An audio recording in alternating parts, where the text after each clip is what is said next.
Alright, so here's the deal. If you're in the market for a PC, whether you're in Kenya or anywhere else, you have probably seen a ton of options out there. And there are some of them really look tempting. And I'm sure that if you're in Kenya, you've probably come across a lot of sellers who are selling quote unquote high-end ex-UK office PCs. But before you decide to pull out your wallet, let me break it down to the most important aspects, or rather the things that you need to consider when choosing a processor for your PC. Okay, so let's take the example of an 8th gen Intel Core i7 versus a 13th gen Intel Core i3. At first glance, the i7 sounds like the obvious winner. But what if I told you that the Intel i3, that is from the 13th generation, will comfortably beat the 8th gen Intel i7 in terms of performance? And by the way, what I'm about to explain will also apply to AMD CPUs, in that a newer Ryzen 5 CPU will easily outperform an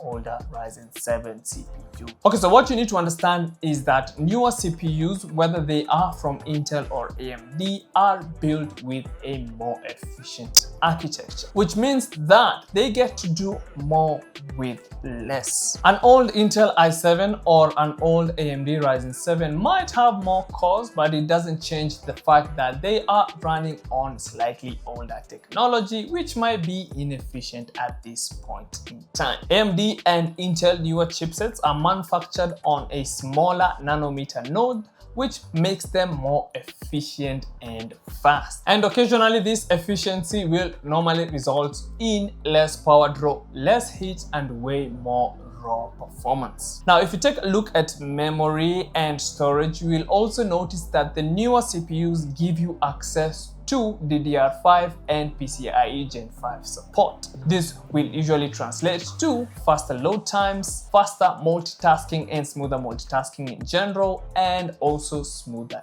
gameplay. And if you're using integrated CPU graphics, then a 13th gen Core i3 UHD graphics or newer Ryzen AMD graphics will definitely outperform the integrated graphics of older CPUs. Additionally, newer CPUs are more future-proof, as games and softwares and even sometimes operating systems are optimized for newer CPU architectures. A good example here is like the hardware requirements that Windows 11 requires you to have for it to be installed on your PC. Now, with all of this said, it is okay that if you're on a budget, you could actually consider an older high-end CPU, as newer CPUs can get quite pricey. And in conclusion, it is important for you to know that if you're looking to buy a PC, don't just go for what sounds good. Do your research, ask the right questions, and always make sure you're getting the best value for your money. And hey, if you're not sure where to start, that is what we are here for. Remember, you can always visit our offices, which are located along Kimathi Street at Old Mutual Building, Suite 405